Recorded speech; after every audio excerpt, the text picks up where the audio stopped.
Dans cette vidéo, je vais corriger l'exercice sur les probabilités conditionnelles dans le petit chapitre sur l'inférence bayésienne.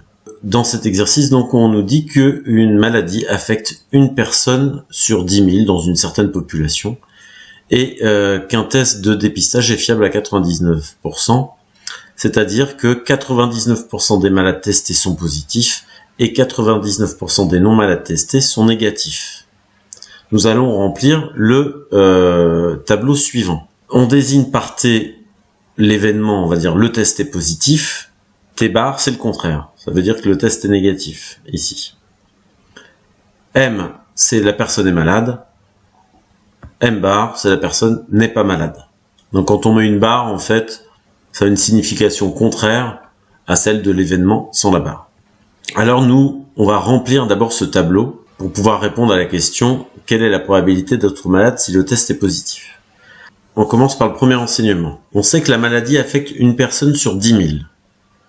Donc on voudrait savoir combien il y a de malades dans une population de 1 million de personnes. 1 sur 10 000 fois 1 million, ça fait 100. Donc il y a 100 malades en tout.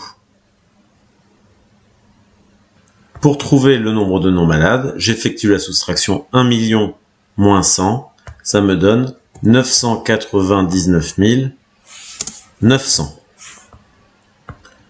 Puis j'utilise d'autres renseignements du texte. On me dit que 99% des malades testés sont positifs. Donc il faut que je calcule 99% des 100 malades. Ça correspond à 0,99 fois 100, ça fait 99.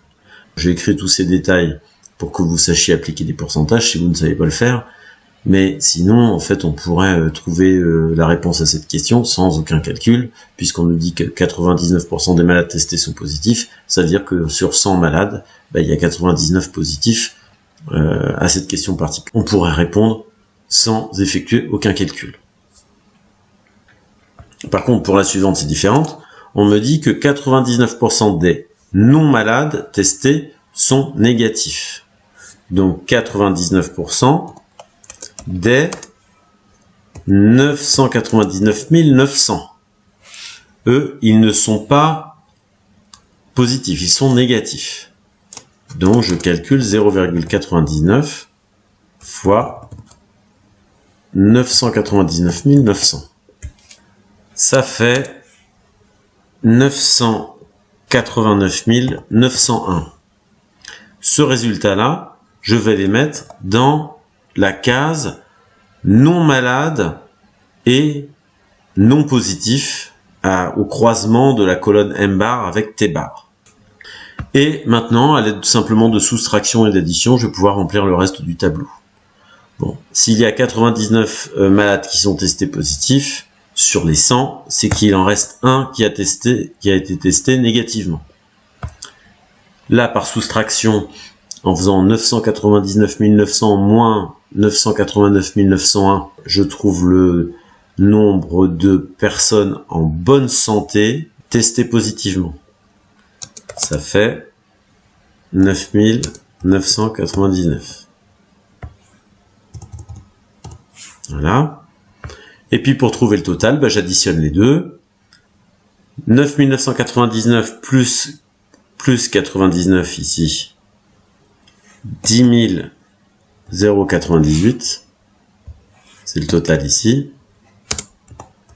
Et puis le total de la ligne, c'est donc 1 plus 989 901, ce qui donne 989 902. Voilà, j'ai rempli le tableau. Alors, pour ceux qui n'ont pas compris, par exemple ici, je sais que j'ai 99 personnes qui sont malades et testées positivement, puisqu'ils sont sur ligne DT. 9999 personnes qui ne sont pas malades, mais qui sont testées positivement. Une personne qui est malade et testée négativement. Et 989 901 personnes qui ne sont pas malades et qui sont testées négativement. Et maintenant, grâce à ce tableau, je vais répondre à la question suivante. Quelle est la probabilité d'être malade si le test est positif? Alors, si le test est positif, ça veut dire que je m'intéresse uniquement à tous ceux qui ont eu un test positif. C'est-à-dire les 10 098 personnes. Je ne regarde que ces personnes-là, puisque je pose comme condition que le test est positif. Sur ces 10 098 personnes, 99 sont malades. Si je choisis au hasard une personne, parmi ceux qui ont un test positif, j'ai 99 chances sur les 10 098 de tomber sur un malade. Donc ma probabilité, celle que je recherche, c'est 99 sur 10 098.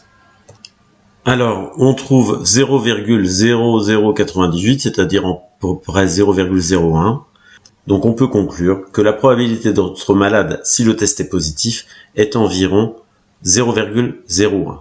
C'est-à-dire que lorsque le test est positif, on a une chance sur 100 d'être malade. Donc, normalement, on vous demande, à la suite de cette question-là, d'interpréter le résultat, et vous vous dites que si, lorsqu'un test est positif, on a seulement une chance sur 100 d'être malade, c'est que le test, en fait, n'est quand même pas très fiable.